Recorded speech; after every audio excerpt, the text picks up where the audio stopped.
Yo soy Nancy Anguiano. Yo soy Beatriz Pelayo y esto es OT de Terapia. Pero creo que también es sano dejar cosas en el pasado porque ya no está. Es que definitivamente cambió mi proyecto de vida. Y entonces el consejo terapéutico es: necesitas transitar por el dolor. ¿Qué es un tanatólogo? Les tengo noticias. Si no has pasado por ahí, vas a pasar. Hola, ¿qué tal? Qué gusto saludarlos. Hoy tenemos un tema muy interesante que nos han pedido que habláramos de él. Es un tema fuerte y hoy vamos a platicar sobre el proceso del duelo. Esta experiencia que todos quisiéramos evitarnos en la vida y tristemente, o como parte de la vida, no sé si es tristemente, pero es inevitable, muchas veces tenemos que pasar por ahí. Todas las personas en algún momento transitamos por ese proceso que es muy desagradable, es muy difícil. Y hoy vamos a platicar un poco sobre él y vamos a platicar sobre los pasos del duelo, los pasos en el proceso y cómo trabajar sobre él. Hola Betty, ¿cómo estás? Bienvenida. Hola Nancy, lista para este difícil, pero como bien dijiste, inevitable tema. Ya sé, es inevitable, ¿no? Estaba pensando cuando nos pidieron este tema que una o dos personas o varias nos comentaron y que ya teníamos tú y yo pensado dentro de los temas que teníamos pendientes de platicar. Sí. Creo que es una experiencia que es inevitable en la vida. A algunos les toma de sorpresa, otros lo viven de una manera inesperada, otros lo viven de una manera más esperada en un proceso donde sus familiares están enfermos. Sin embargo, creo y considero que siempre es un proceso difícil y que quisiéramos, si fuera posible, brincárnoslo. Y te quiero yo hoy preguntar, ¿has tenido tú alguna pérdida significativa de algún ser querido, de alguien cercano, muy cercano a tu vida? Sí, desde temprana edad. Fíjate que mi familia es muy longeva, ambas familias, la paterna y la materna. Sin embargo, se presenta algo muy curioso. En mi familia materna, todos son longevos y mueren más allá de los 90 años. No ha habido accidentes, no ha habido enfermedades, nada. Tuve la fortuna de conocer a mis bisabuelos. Conviví con ellos hasta los 23. ¿A tus bisabuelos? Sí, a los 23 años murió mi bisabuela, a los 23 años míos. Y entonces yo estaba acostumbrada a eso. Por otro lado, en mi familia paterna, si bien una parte es longeva, otra muere repentinamente por accidentes, etcétera. Y ese fue el caso de mi papá. Cuando yo tenía 15 años, mi papá murió de un paro cardíaco. Esa fue mi primera pérdida. Yo nunca tuve mascotas, así que no sabía ni qué era eso. Perder una mascota, que dicen que es muy importante para los niños, para entender los procesos de la vida. Y esa fue mi primera y más relevante pérdida. Ok. ¿Cómo lo viviste? ¿Cómo fue para ti esta experiencia que supongo que fue también inesperada? Totalmente. Un paro cardíaco. Mi papá era un hombre atlético, muy sano, y justo estábamos de vacaciones cuando él repentinamente muere. Entonces, además de la sorpresa, tan desagradable, el shock, el moverte para resolver todo lo que son trámites y demás, que obviamente se encargó mi mamá y mis tíos, pero fue en una fecha poco agraciada, 24 de diciembre. Wow. Entonces moviliza una familia tan grande como mi familia paterna, que bueno, somos como 145 primos. Órale. Para que tengas una idea. Unos se vinieron manejando desde Las Vegas, otros de aquí a que tomaron la llamada, porque estamos hablando de los 80s, no había mensajería instantánea. Y bueno, lo recuerdo muy borroso todo, ya han pasado sus 40 años, casi. Y el hecho, para contestar a tu pregunta puntualmente, es que definitivamente cambió mi proyecto de vida. No solo cambia la dinámica familiar, así es, sino el proyecto de vida. Todo lo que mis padres habían planteado y planeado para nosotros cambió un 24 de diciembre. ¿Cómo cambió? ¿Cómo es esta parte del proyecto mis de papás vida? siempre soñaron que nosotros nos íbamos a ir a estudiar al extranjero y ya estábamos a punto de lograr mi salida, entonces pues no te vas, te tienes que quedar. Después lo pude hacer, mi mamá se empeñó en cumplir el sueño que tenían y en un poco como decirle a José Amador, lo logramos. Y bueno, después mis hermanos lo hicieron y ha sido una vida que sí se cumplió el sueño de los papás, que obviamente lo compartíamos los hijos, pero en otras circunstancias. Mucho más difíciles, obviamente. ¿Te acuerdas qué sentiste o cómo fue el proceso, las etapas? ¿Tienes algunos recuerdos de eso? Yo recuerdo que lo primero que nos sucedió a mis hermanos y a mi mamá fue enfermarnos. No sé si eso sea común, pero fue lo primero, nos enfermamos. Después estuvimos viviendo un tiempo en casa de mis abuelos durante esta enfermedad y mi mamá decidió que no era un lugar donde deberíamos estar. Ella consideró que nuestra familia nuclear tenía que regresar a casa. Volvimos a casa y a reiniciar. Mi mamá tuvo a bien cambiar la decoración de la casa. Cuando volvimos ya la casa era otra. Misma construcción, diferentes, no muebles, pero el acomodo. Entonces creó un ambiente completamente diferente para una vida completamente diferente. Muy sabia mi mamá. Ok. ¿Y qué recuerdas emocionalmente? ¿Cómo fue para ti esta pérdida? Bueno, definitivamente es una de las mayores pérdidas. Solo tienes 2 papás y se va uno.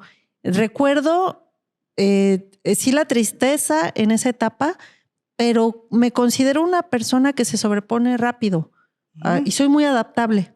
Sufro mucho durante la adaptación a una mudanza, a un cambio de trabajo, por lo esquemática que soy. Me cuesta mucho cambiar mis rutinas o mis planes. Entonces, ante esa circunstancia, pues fue difícil, pero me adapté. O sea, había que trabajar, pues trabajé. Había que ir a la prepa sin papá, porque mi papá me llevaba a la prepa a veces, pues, y platicábamos, era el momento cuando platicábamos, pues ya no platicas con él, ahora platicaba con mi tío Agustín y ya. O sea, me fui adaptando rápidamente, pero creo que es parte de mi personalidad. Entonces podemos decir que una de las ventajas que tienes es que eres una persona que se puede adaptar, solo te cuesta trabajo el proceso del cambio. Es correcto, lo dijiste. Lo sufres mucho el proceso del cambio, pero logras adaptarte. Lo dijiste muy bien. A los cambios. Sí. O sea, logras sobrellevar el cambio después. Sí, una vez que ya entro en flow, en rutina, ya. Ya, sácame de ahí, eso es difícil. Sí. ¿Tú has tenido pérdidas? Yo he tenido 3 pérdidas muy significativas. Mi papá falleció cuando yo tenía 26 años. Wow, ya eras grande. Ya adulta, era grande, sí. Adulta. Digo, comparado con tu edad, sí. También le dio un infarto fulminante. Mira. Entonces, también se murió en un día, así, pum, bye.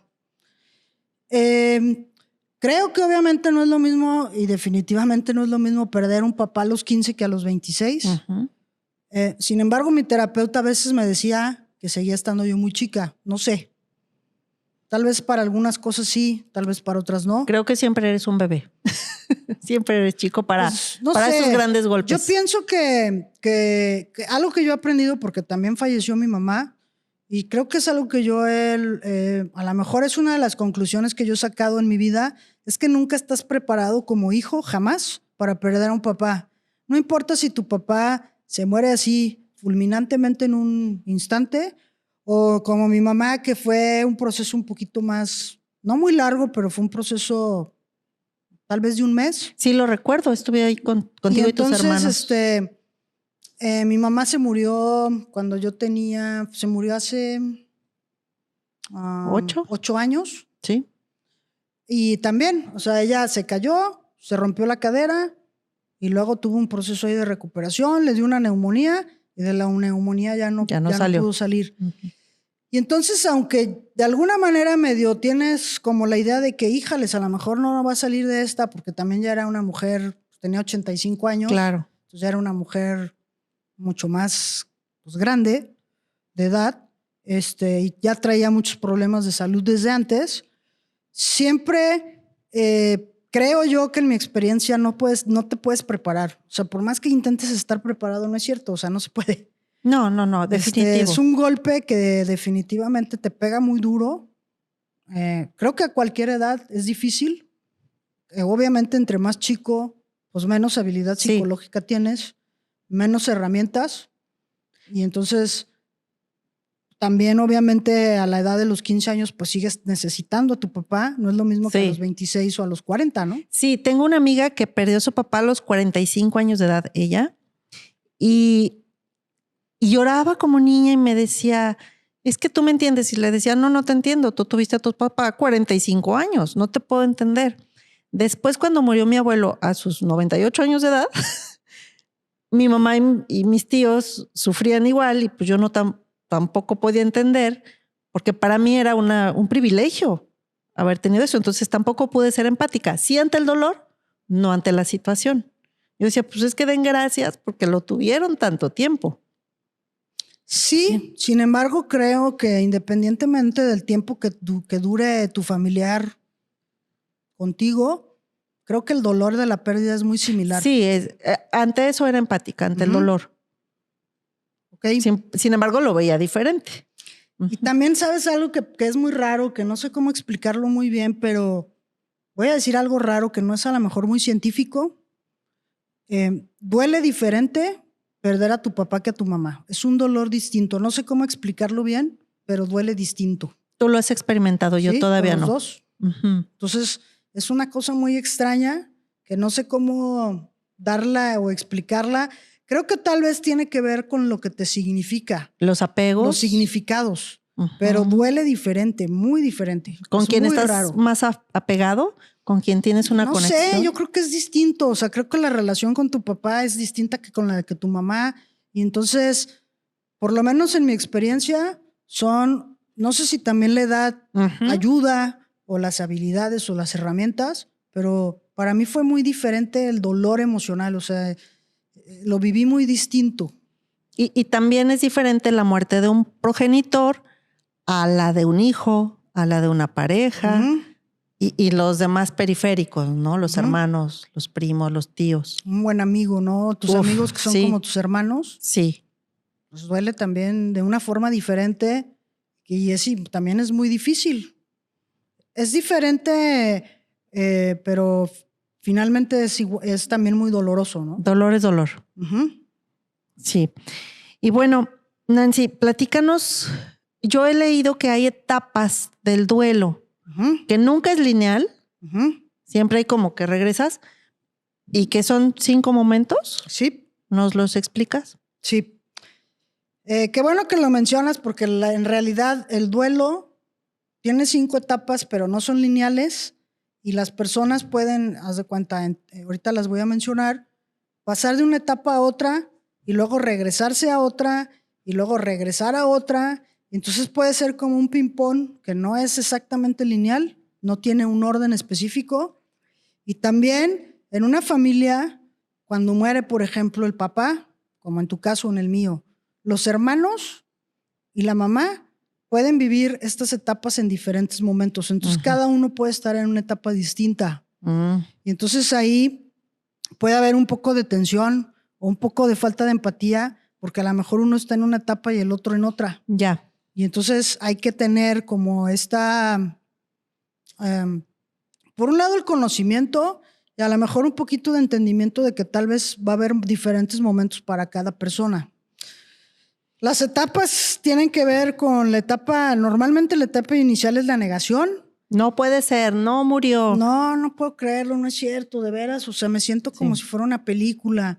Siento como si fuera algo irreal, ¿no? Neta, o sea, no me cae el 20. Te disocias. No te disocias. ¿No? ¿Cómo es? Es un mecanismo de defensa que se llama negación. Y la negación tiene que ver con una defensa psicológica que lo que hace es ayudarte a que el impacto psicológico no sea tan fuerte. Entonces la negación es útil.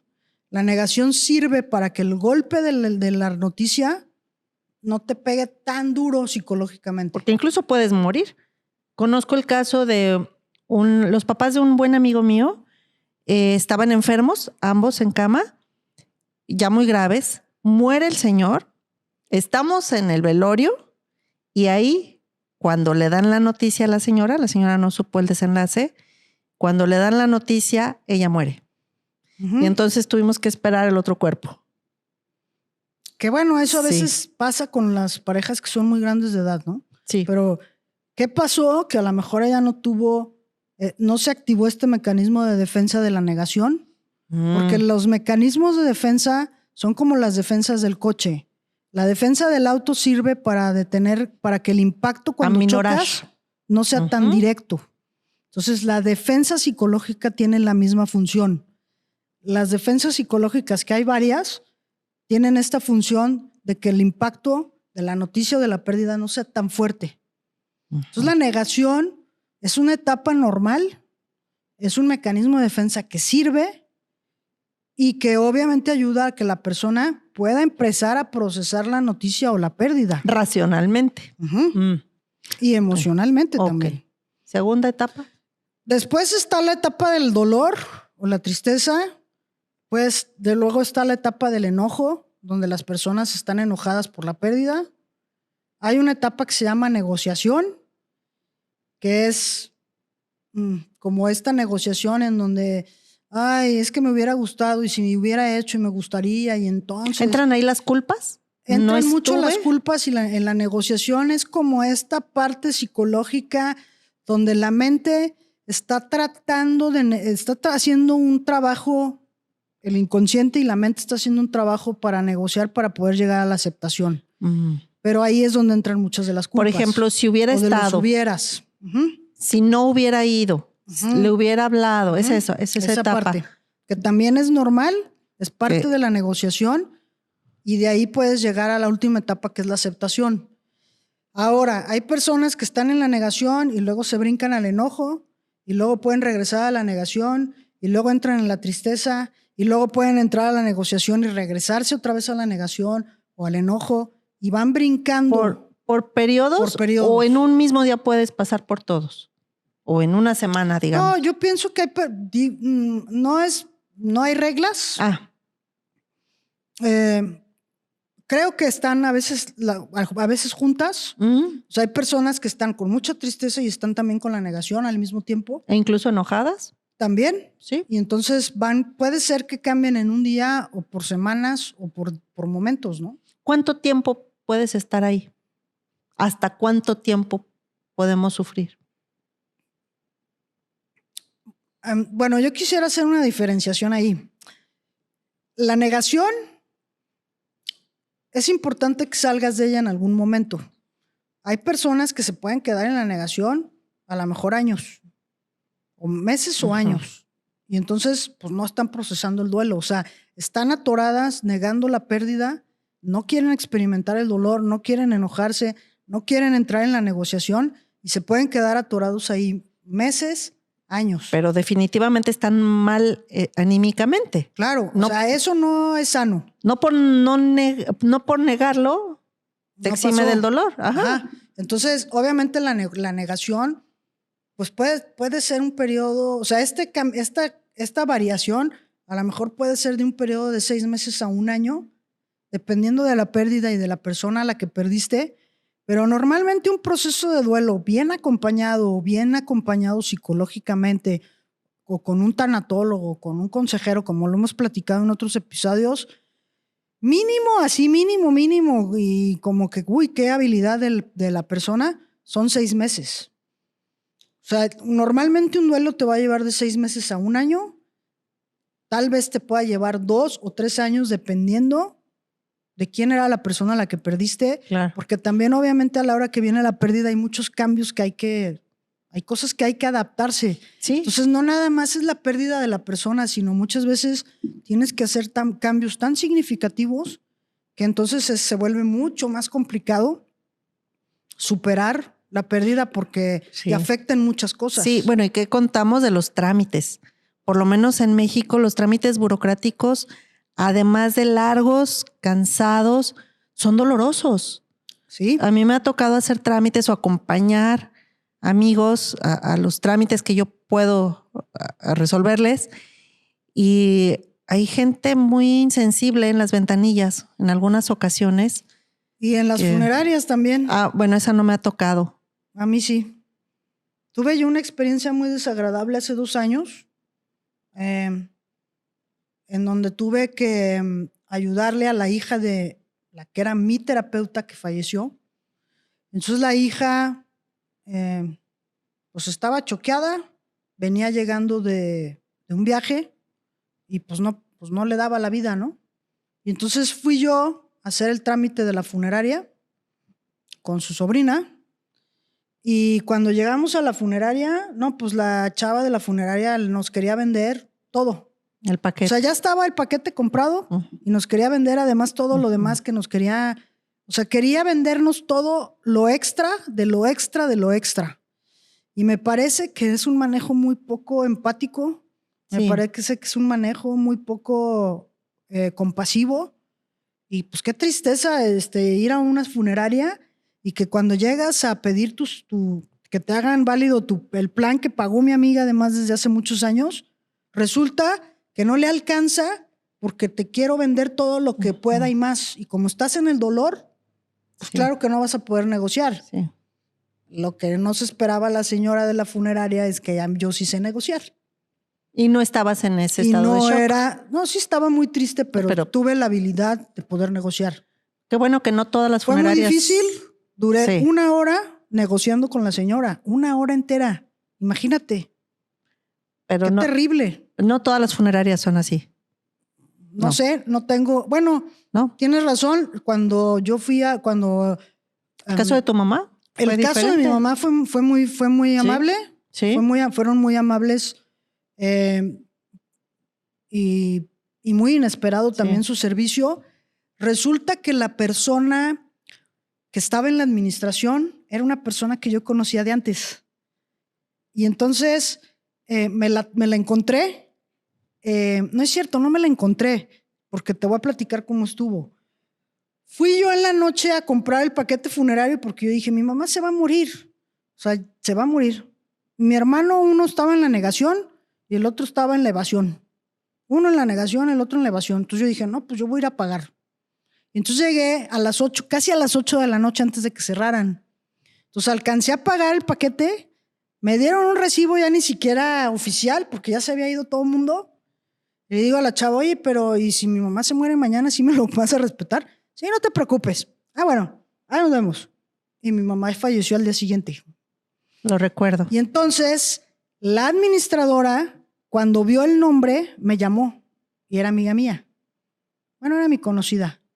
Y entonces creo que eso también favoreció que nos trataran muy bien. Obviamente eso fue una coincidencia, ¿no? O sea, no era algo planeado, pero tienes razón. En esa funeraria nos trataron muy bien, con mucha decencia, no nos cobraron un peso más de nada. Y bueno, pude yo medio planear un poco ese rollo, ¿no? Hay cadenas muy sensibles que se dedican a estos servicios y que son muy cálidas, muy empáticas. Tienes razón, me vi muy totalitaria, disculpen. Por un caso ya estás etiquetando a todas. Y bueno, volviendo a nuestro punto para no hablar de 6 Feet Under, la serie. ¿Cómo transitar por el duelo? ¿Cómo afrontarlo? Porque si bien es cierto, la mayoría de nuestra audiencia ha pasado por un duelo, les tengo noticias, si no has pasado por ahí, vas a pasar. En algún momento. En algún momento, porque esto es tan natural como la vida. Híjales, yo pienso que la forma más sana, aunque obviamente también depende de las personalidades, porque hay personas que se cierran por su personalidad y entonces no quieren hablar con nadie, y es válido, hay que respetarlos hasta tal vez un momento, un tiempo. Pero creo que una de las formas más sanas es tratar de poder acompañarte de alguien cercano con quien puedas hablar y expresar tu dolor, y luego expresar tu enojo de la frustración de la pérdida, y luego hablar de tus culpas y las negociaciones, y que puedas como irte acompañando de alguien, como hemos platicado en otras ocasiones, que pueda tener suficiente empatía para poder acompañarte, aunque a lo mejor no te pueda entender si no lo ha vivido, pero que te pueda acompañar. ¿Cómo vive una persona un proceso de duelo? Pues normalmente en terapia el paciente lo que hay que hacer es escucharlo. O sea, realmente es un tema más de escuchar, que el paciente se pueda desahogar. Entonces muchas veces llegan y lloran mucho al principio, lloran una sesión y 2 sesiones y 3 y te van hablando de lo que sienten, de lo que pasó, de lo que significa. Es importante como que ellos puedan hablar, o sea, para salir de la negación hay que hablar de al que perdí. Uh-huh. Y entonces, ¿qué era para ti? ¿Qué significaba para ti? ¿Qué significa lo que perdiste? ¿Cómo era tu relación con él? Cuéntame de tus recuerdos. Y entonces el tema es que puedan hablar, aunque pareciera muy contraproducente o absurdo, el tema es que puedan hablar de esta persona a la que amaban y puedan llorar la pérdida y luego te puedan decir que a lo mejor están enojados porque lo extrañan o lo necesitan o les hizo falta o ya se quedaron sin la escuela o se quedaron sin el proyecto de vida o no manches, ya no puedo estudiar o ahora resulta que siempre tengo que meterme a trabajar porque ya no está mi mamá y eso produce enojo. Confusión. Confusión y enojo. Sí, frustración. Frustración. Y me enoja que ya no está esta persona y no puedo hablar con ella. ¿Y qué te gustaría haberle dicho? ¿Qué te gustaría decirle? Y entonces es ayudarlos a que vayan procesando el desahogo. El desahogo y los sentimientos. Ahora, como hemos hablado en otros episodios, a nadie le gusta sentir dolor. A nadie nos gusta. No. Y viene en el paquete con el que nacimos. Entonces, cuando viene la etapa del dolor, muchas personas quieren evitarlo. Y entonces tratan entra el mecanismo de defensa de la evitación. Y entonces el consejo terapéutico es, necesitas transitar por el dolor. Tienes que sentirlo y llorarlo. No tienes que llorar a mares tampoco. O sea, hay personas que transitan el dolor sin llorar y está bien, pero no lo niegan y no lo evaden. Lo sienten. Es que fluya. Y entonces, ¿cómo se afronta el dolor? Sintiéndolo. Dejándolo que esté. Entonces esta gente que te dice, no llores, ya vas a llorar, otra vez llorando, o que te contienen, pero no te contienen realmente, sino lo que quieren es que evites el llanto. Pues creo que es parte de la cultura, pero creo que eso es poco empático. Sí, porque en Medio Oriente los hombres rasgan sus vestiduras y lloran a mares, a gritos. De hecho, los judíos se sientan 7 días en el suelo. 7 días enteros están sentados en el suelo a llorar su duelo. Hombres y mujeres, todos los judíos. Es una de las tradiciones de los judíos. Sí. Entonces, ellos hacen un afrontamiento directo, frontal de la pérdida. Sí. Y se dan el tiempo, por lo menos esos 7 días al inicio de la pérdida, de sentarse, a sentirse tristes, a estar enojados, a hablar de la persona que perdieron. A untarse las cenizas, ¿no? Metafóricamente. Y entonces, creo que aquí, pues, el tema es dejar al otro que se desahogue. Sí. Solo que, como ya también hemos platicado, la gente no sabe qué hacer a veces con el dolor ajeno. Eso. Entonces, no llores, porque no sé qué hacer, no sé qué decirte. No llores. Pues dale chance, no le digas nada, dile que no sabes qué decirle. No digas nada. No digas nada, siéntate al lado, abraza a la persona, déjala que se desahogue. Sí. Oye, ¿cuánto tiempo tengo que llorar? No sé, no hay una regla, el necesario. Oye, ¿pero cuánto tiempo? Pues el que necesites llorar. Así. Hasta donde aguanten tus lágrimas. ¿Cuánto tiempo vas a estar enojado? Pues tampoco sé, ¿no? Pero vas a estar enojado porque estás enojado, porque lo que perdiste era para ti muy significativo y te duele la ausencia y te pesa la pérdida y hay que hablar de eso. Sí. Es eso, no es el hecho de la muerte, es el significado que tiene la persona o la relación. Y lo que representa en tu vida, ¿no? Es correcto.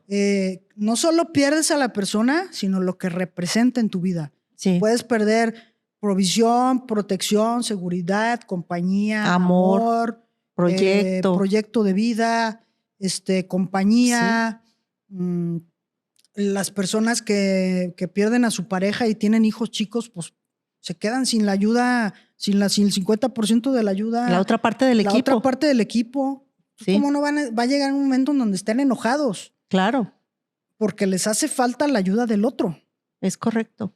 Y entonces es importante entender que las personas que están en duelo a veces van a estar de malas también y pueden estar enojadas. Y que no es contigo, no es personal. Ellos están enojados Y es normal. Sí, es su proceso. Es su proceso. Y un proceso natural de la vida, por más doloroso que este sea. Ahora, cuando llega la negociación, ¿tú te acuerdas de haber tenido pensamientos de negociación con tu papá? No. No te acuerdas, No lo recuerdas. No sé si lo tuve. Ok. ¿En alguna otra de tus pérdidas significativas has tenido alguna otra? Bueno, sí, mis bisabuelos fueron muy significativos porque conviví muchos años con ellos, pero no recuerdo haber negociado. Ok. Conscientemente seguramente lo hice, ¿no? Si son procesos y etapas que todos pasamos, seguramente lo hice. Ok, pero bueno, entonces... Pero lo que dices, yo ya tenía más herramientas, había otra edad, tenían ellos otra edad y era otra la relación. ¿No? Impactan, pero no tan de frente, tan de golpe, tan Es que fuerte. También depende de lo que signifiquen en tu vida. Es correcto. Entonces, no es lo mismo perder a tu papá que a tu bisabuelo. No es la misma relación. Claro, claro. Ok, dentro de la negociación están todos estos pensamientos y todos estos cuestionamientos que muchas personas se hacen que tienen que ver con lo que es que hubiera. Es que no pasé suficiente tiempo con él. Es que me hubiera despedido de él. Es que lo último que le dije, nos peleamos y entonces le dije, quién sabe qué cosa horrible, y entonces me arrepiento terriblemente. Es que no hice suficiente. Es que no lo cuidé suficiente. Es que qué tal si lo hubiera llevado con otro doctor y hubiera buscado otro tratamiento en Estados Unidos y entonces, qué tal que entonces hubiera podido responder al tratamiento. Y ahí empieza toda esta serie de cuestionamientos. Algunos tienen que ver con culpas y ahí hay que tratar de analizar si son culpas reales o son culpas imaginarias. Y otros tienen que ver con esta sensación de me faltó más. Claro, el vacío. Me faltó hacer más. Es que no manches, ¿por qué no hice más? ¿Por qué no pasé más tiempo con él? ¿Por qué? Pues porque así es la vida y porque así vivimos. Sí, tomaste decisiones con lo que tenías en el momento que estabas, con las herramientas que tenías. Y pienso que algo que también yo les digo a mis pacientes es eso. Les digo, a ver, la mayoría de las personas nos metemos en una rutina en nuestras vidas. Sí, todo el tiempo. Pues así es la vida, o sea, vas teniendo rutinas y en esas rutinas, pues le dedicas más tiempo a unas cosas que a otras. Y en esa vida rutinaria, no es tan real que pasas tanto tiempo con las personas que amas. O sea, procuras, pero no es tan real. No, estás en el trabajo, estás en el tránsito. Y entonces cuando viene la pérdida, viene esa culpa o ese rebote de es que hubiera. Es que no hubieras, de todas formas no lo hubieras hecho. No, porque si estabas trabajando era para proveer todo lo que tu familia necesitaba. Y si estabas a la distancia, seguramente era por eso. Las personas que migran, estoy pensando en ellas, ¿no?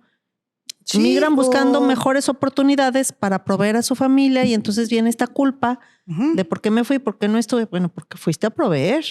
Así es. A buscar una mejor calidad de vida. Entonces creo que esta sensación de me faltó hacer es parte del proceso que no es tan real. Puede ser que a veces sí. O sea, pero me parece que a lo mejor, no sé qué porcentaje, porque no se puede medir en porcentajes, pero yo tal vez diría que a lo mejor en un gran porcentaje las personas que viven estos hubieras no son tan reales. Y si así fuese, creo que es un buen momento para replantear la vida también, y tomar otras decisiones. Un aprendizaje. Sí. O sea, la pérdida o las pérdidas siempre nos van a llevar a un aprendizaje. Sí, tomar decisiones en función de tu dolor y de tener una nueva y mejor vida. O hacer cosas diferentes, o mejorar tus relaciones, o cambiar tus relaciones, o hacer otras cosas distintas a partir del aprendizaje del dolor de la pérdida, ¿no? Darle un nuevo sentido a tu realidad. ¿No? A partir de esta dolorosa experiencia. ¿Tienes algún amigo o conocido que haya perdido a alguno de sus hijos? Sí. Muchos. ¿Cómo los has visto? Muchos. Devastados. De hecho, en esos momentos yo escuchaba que no había palabra para describir y para conceptualizar esta pérdida, pero resulta que sí la hay. Cuando hubo una tragedia familiar, alguien dijo, es que no hay palabras. Para la viuda la hay, para el huérfano la hay, pero para un progenitor no la hay. Y como en mi familia somos muy curiosos, un tío fue al diccionario y buscó. Y sí la hay. cuando un progenitor pierde al hijo se llama huérfilo. Huérfilo. Sí. Eso nunca lo había escuchado. Filo es hijo, filos es hijo y de huérfano. Huérfano de Pero, hijo. ajá. Wow. Aún así, nadie está de acuerdo con esto porque es más poético decir que no hay palabra para expresar este dolor y es que es real. Sí, yo tengo primos que han fallecido y entonces los papás, ¿no? Mi propia abuela vivió la pérdida de su hijo. ¿Cómo lo vivió? ¿Cómo te Mal, acuerdas? muy mal, porque mi abuela perdió muchos. Ah, qué caray. Sí, entre bebés y luego adultos, en situaciones, como te digo, no de enfermedad, sino espontáneas, repentinas. Y bueno, mi abuela a ella sí la escuché en la de negociación. Mi abuela paterna un día dijo, yo hubiera cambiado mi vida. Si Dios estuviera aquí, yo le diría, llévate mi vida y deja a mis hijos. Esa Yo es ya la viví. negociación. Ajá. Sí. Justamente. A ella se la escuché, a mí me lo dijo. Uh-huh. De sus labios lo escuché. O sea, me hubiera gustado morirme yo en vez de mi hijo. Claro, yo ya viví. Claro. Ya los conocí a ustedes y sus papás deberían estar aquí. Yo creo que esa debe ser una de las experiencias más difíciles que una persona puede vivir. Es correcto. O sea, me parece que el papá o la mamá que ha perdido un hijo, híjales, qué prueba tan difícil de la vida. Yo los admiro. Me parece sumamente retador, me parece sumamente difícil y también creo, obviamente, que las personas que lo pueden vivir acompañadas o en un acompañamiento logran con muchas dificultades o con tiempo superarlo o más que superarlo, porque no sé si la palabra correcta sería superarlo, tal vez llegan a un momento donde lo aceptan y sigue estando ahí como esta pérdida latente que aparece, ¿no? O sea, como que creo que este dolor, hay una parte del dolor que tal vez no se va, sin embargo, pueden aprender a vivir y volver a funcionar, pero me parece que es un proceso muy difícil para un papá perder a un hijo. Sí, yo he acompañado a varias personas, unos familiares, otros muy cercanos a mí emocionalmente y ha sido terrible. Es muy difícil para un acompañante saber acompañar. Yo tuve que preguntar, ¿qué necesitas? Uh-huh. ¿Qué puedo hacer? Nada, cállate. O ya lo has hecho todo, pero según yo no había hecho nada. Y entonces es difícil porque ahí sí la compasión llega al nivel de lloro tu llanto, lloro contigo. Uh-huh. No puedo imaginar lo que sientes porque ni mamá soy, pero ese dolor también es mío por el amor que nos tenemos. Uh-huh. Sí. Yo no tengo ningún amigo cercano que haya perdido a sus hijos. Tengo unos conocidos que estoy pensando ahorita, pero no tengo algún amigo cercano. ¿Sabes qué sucede? No me ha tocado atender a ningún paciente todavía con esa situación. Es que el mundo sigue girando, Nancy. Sigo pensando que si me tocara en algún momento, y entiendo que puede ser muy difícil, creo que la terapia es un gran recurso. Sí. Pero también sé que les va a llevar, o sea, van a ser procesos largos. Mucho más tiempo, sí. El mundo sigue girando y cuando tienes una pérdida, tú observas cómo todos tienen su rutina. A mí me pasaba ante diferentes pérdidas, veía que la gente seguía yendo a trabajar, comer, reían, paseaban, iban y mi mundo se había detenido. Así es. Pero el mundo no se detuvo. Entonces te haces como Mafalda. Para en el mundo, me quiero bajar. Uh-huh. No, es un momento de incomprensión. Crees que nadie te comprende porque pues, todo sigue en su rutina. Y es que la vida sigue. La muerte no detiene a la vida. Así es. Y bueno, creo que este sentimiento de incomprensión también es muy común. Como decíamos hace rato, como por esta parte de la cultura, que las personas no saben qué hacer con el dolor del otro y entonces, pues, o no tengo empatía, o te evito, o soy muy imprudente, o no sé qué hacer, y entonces estoy o no estoy, y se vuelve complejo, o sea, se vuelve complejo para el acompañante y para el que vivió la pérdida. Anotemos en nuestros deberes el educarnos, el formarnos en esto. No solo en la empatía, sino en el acompañamiento. Para mí es una asignatura básica. Saber acompañar al otro en su dolor. cualquier dolor que sea este.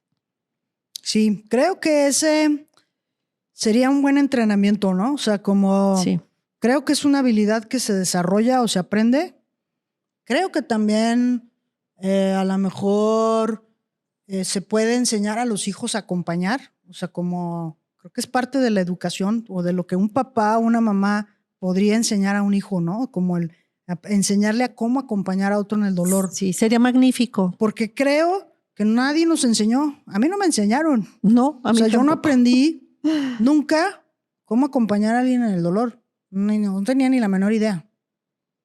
Lo he aprendido con la vida, lo he aprendido con mi carrera, lo he aprendido con mi crecimiento personal, con mi crecimiento espiritual, con mis terapias, pero es algo que a mí nadie me enseñó. Leyendo, También. escuchando podcast, También. platicando como esto, ¿no? Ahí aprendes, tomas nota y no sabes cuándo lo aplicas. Eso es lo maravilloso, pero a la vez trágico de esta vida. Nunca sabes cuándo vas a usar ese conocimiento, pero sabes que en algún momento lo usarás porque estás vivo.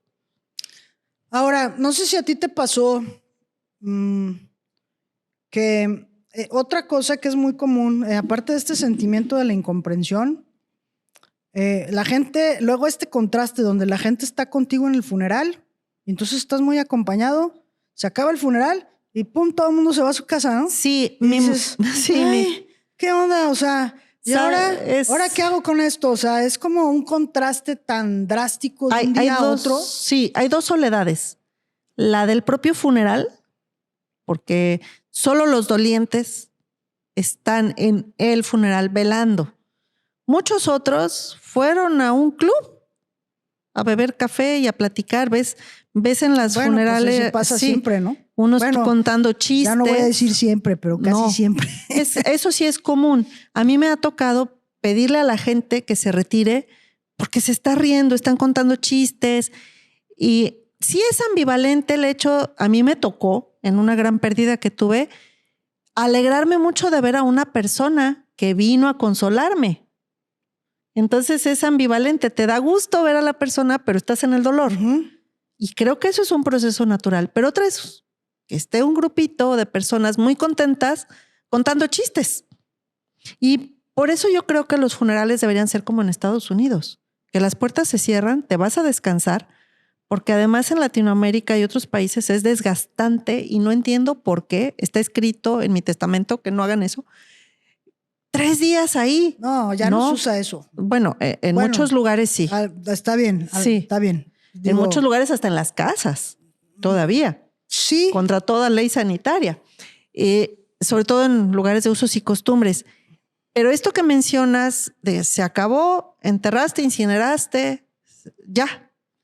Te retiras a casa, sea con tus cenizas o no, y hay un silencio del hueco, desierto. ¿no? Sí. Literalmente, mi mamá nos ha enseñado a ir o no a un funeral, que no es necesario, nos ha dicho mi mamá. Lo que siempre es necesario es acompañar a las personas 2 o 3 semanas después. Así es, o más tiempo. Sí. Ahí iba, justo me leíste la mente. Sí. Iba para allá. Sí, mi mamá es así. Si no vamos al funeral no pasa nada, no tienes por qué ir, hay mucha gente, la gente está en shock, ni siquiera se va a acordar que fuiste. Yo la verdad, pero después, yo del funeral de mi mamá, bueno, no más bien, del funeral de mi papá, pues yo no me acuerdo tal vez no sé ni quién fue, no tengo idea. Claro. De tu mamá no me recuerdas. De mi papá, no me acuerdo. ¿Sí? O sea, de mi papá tengo un poco, digo, aparte fue hace más años, pero haz de cuenta que tenía yo como la mente niebla, atolondrada y atontados por el impacto y el shock, y no estábamos listos. No teníamos ni siquiera dónde velarlo. Fue muy complejo el tema de los trámites. O sea, nos agarró así de sorpresa, de golpe y de... Como suele ser la muerte. Qué rollo, ¿no? Ajá. Y entonces, la verdad no me acuerdo. Yo tal vez de la mitad de las personas no sé ni qué. Sí. Y de mi mamá me acuerdo tal vez un poco más. No de todas las personas, tampoco. Pero mi punto final era ese. Que se acaba el funeral, ya fui, te acompañé, ya. Doy por hecho que pues ahí te vas a alivianar. Y entonces creo que si esta persona que perdió a su familiar, es una persona cercana a ti, realmente cercana a ti, es muy importante seguirla acompañando por meses, no solo por 3 semanas, Betty. ¿Sabes qué? A lo mejor por meses. No, sí, mi mamá dice... A lo mejor, obviamente, mi mamá dice aparecerte 2 o 3 semanas después. Estar, y obviamente irles preguntando también, oye, ¿quieres que esté? ¿No quieres que esté? Porque obviamente, pues con las variantes de las emociones, las personas van a querer que estés y luego que no estés, y luego que estés y que no estés, y ahí van en ese proceso, ¿no? Y creo que a veces ahí los dejamos como, pues ya fui al funeral, ya cumplí. Sí, mi mamá también dice que llevas flores carísimas. En México se llaman coronas, lo que llevamos a un funeral. Yo nunca he llevado coronas porque, ¿sabes qué nos enseñaron en casa? Es mejor pagar una buena comida después, invertir en la persona, no en el objeto. Y ahora que yo he pasado por estas pérdidas, ya tampoco, bueno, sí te puedo invitar a comer, pero mi foco central está en el tanatólogo. Sí me aparezco después, como me enseñó mi mamá, pero te ofrezco un par de sesiones con mi tanatólogo. Y creo que ese es el mejor regalo que puedes dar. No sé si se llama regalo, obsequio, acompañamiento, pero prefiero eso que unas flores. ¿Te lo han aceptado? Sí, una compañera lo aceptó y nos dio mucho gusto. Después de eso siguió su proceso terapéutico. Otras no, porque ya estaban en él, pero siempre ha estado el planteamiento. Yo creo que ese es un buen regalo, ¿no? Poderle ofrecer a la persona un recurso que realmente le va a servir. Sí. Obviamente, a lo mejor en la temporalidad unos no están listos para ir, porque es muy pronto, pero creo que eso es una buena forma de estar o de acompañar. Tengo una decena de libros en casa, el de Saldrás de esta. Y yo los tengo porque cuando hay una pérdida de alguien en el hospital, etcétera, yo lo llevo en ese momento dedicado. ¿Quién es el autor? El autor de Saldrás de esta. Se los debo para la descripción. Lo tenía antes de que me lo preguntaras. No lo puedo creer. Iba a decir, la agarré en curva. Sí, primera vez que no me acuerdo de un autor. Perdí el juego de la oca. Sí, se los ponemos en la descripción porque es un libro que ayuda y es el único libro que yo regalo en lugar de flores. Porque considero, o se lo doy a una persona cercana que sé que, porque en ese momento es obvio que no te vas a acordar del libro, pero si sé que ya no voy a ver a esa persona, por ejemplo, fui a otra ciudad, a un funeral, a acompañar a mi amiga, entonces llevé el libro y lo dejé en su casa. Y así, ¿no? Que después, obviamente, está la llamada de tanatólogo. ¿Qué es eso? La gente a veces no sabe. ¿Qué es un tanatólogo? Tánatos significa muerte. Y entonces logos estudio, es alguien que estudia el proceso de acompañar ante la muerte. Ante la muerte, ya sea en un duelo o el que se está muriendo, ¿no? Sí, al enfermo que está en proceso. En resumen, el tanatólogo es un especialista en esos procesos de pérdida, cualquiera que ésta sea, no necesariamente muerte, de una mascota, una pérdida de trabajo, de mudanza, de pareja, cualquier pérdida, por pequeña que sea, porque volvemos a que no es el hecho, sino el significado. Así es. Que se le da. Bueno, Nancy, tengo mis aprendizajes, pero también tenemos todas las preguntas que nos mandó el público y que agradecemos porque fueron el motivo de este episodio. ¿Te parece si empezamos? Sí. Hay días en los que siento que estoy mejor, pero luego todo vuelve a doler como al principio. ¿Eso significa que no estoy avanzando? No, es normal. Ya lo comentamos, ¿verdad? Son normal. Las etapas porque la etapa del dolor y luego estás mejor y luego regresas al dolor y ahí vas. Porque no es lineal. No es lineal. Ok. ¿Tú tienes una?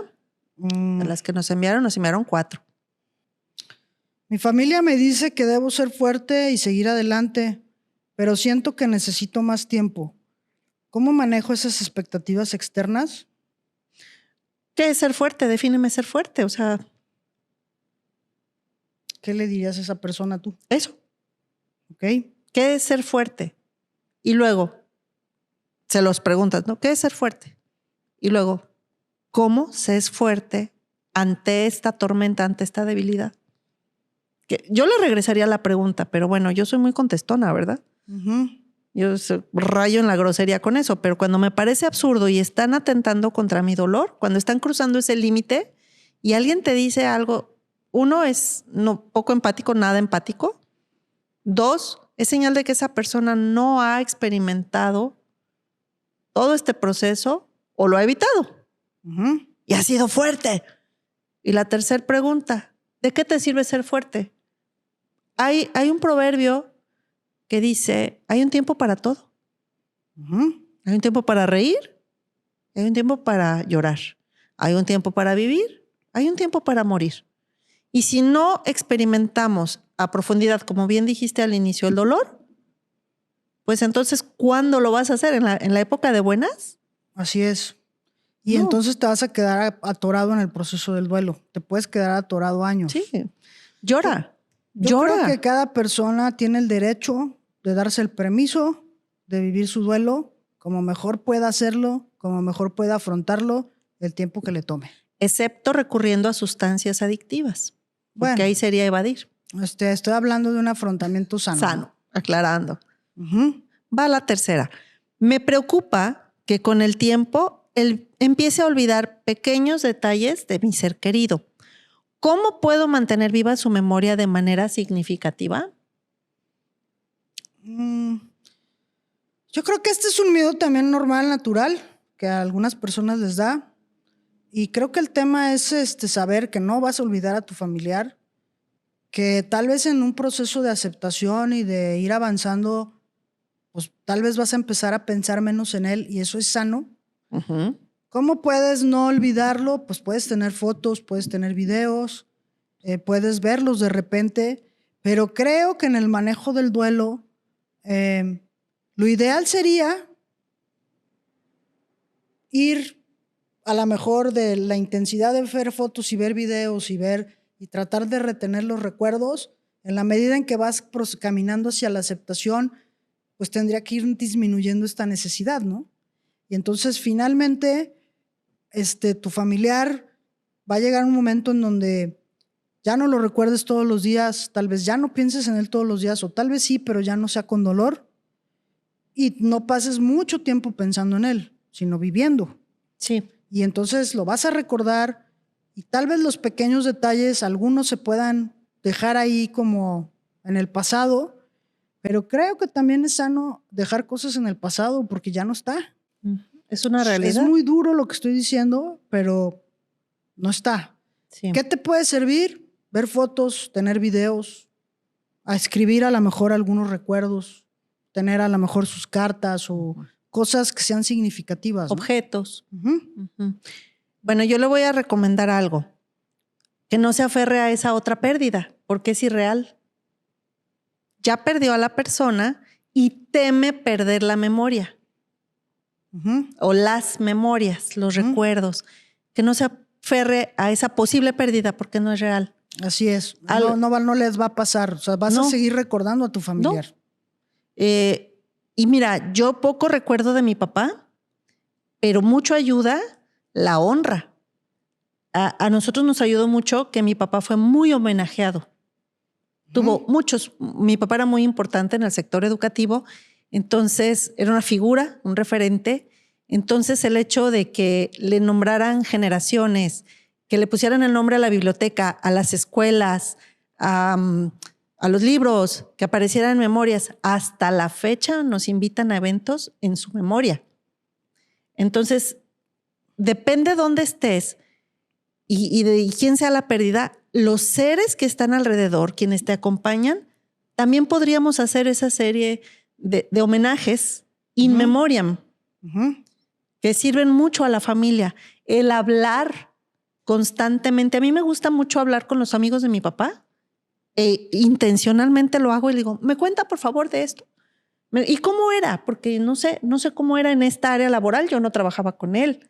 ¿Cómo era como amigo? ¿Cómo era como novio con mi mamá? Entonces, el ir recopilando esas figuras que tú no alcanzaste a conocer o que sí, y tal vez ya no recuerdas completamente, es muy sano. Sí, yo recomiendo eso. A mí me ha servido. Y completa mucho tu sentido de identidad y de pertenencia. Sí, creo que los memoriales sirven. Solo creo que hay que darles tiempo. O sea, muchas veces el memorial, el tema es que no sea para atorarte en el duelo, sino que te ayude a seguir con el proceso de la pérdida, ¿no? Ahora, de la aceptación. Sí, ahora que mencionas eso, recuerdo a un gran amigo, Carlos, cuando murió. Él era esposo de una de mis personas favoritas. Y se hizo un mes después el memorial, un homenaje, todos fuimos de blanco, así se nos pidió ir, y cada quien pasó y habló lo mejor que había vivido con él. Fueron personas seleccionadas, hubo un video, después de esto un cóctel, y no era una fiesta, pero se le llamó la celebración de vida de Carlos. Uh-huh. Y fue una cosa tan peculiar que yo nunca he vuelto a vivir, y sí anhelo poder vivirlo ante otra pérdida. Pero si me preguntas a mí, pienso que esto sería más padre si lo vivieras en vida. Claro. Mi mamá siempre dice, en vida, hermano, en vida. Creo que eso sería más chido, solo que no es parte de nuestra cultura. Sí. Pero sería más padre vivirlo en vida que en tu funeral, que ya no estás. Sí. Y ya no sabes qué te van a decir. Sí. Las flores se regalan en vida. Así es. Y vivas, ya no cortadas, por favor. Tengo otra pregunta. Sí. Dice, ¿es normal sentirme culpable por no haber hecho más por mi padre, aunque sé que hice todo lo que pude?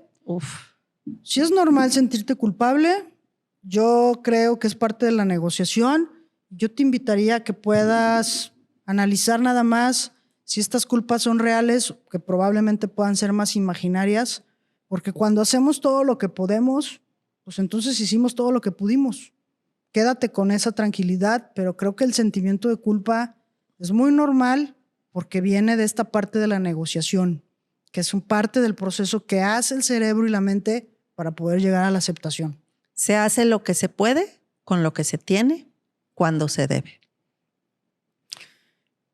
Y bueno, nuestros aprendizajes. Okay. Ya sabes que yo tomo nota siempre.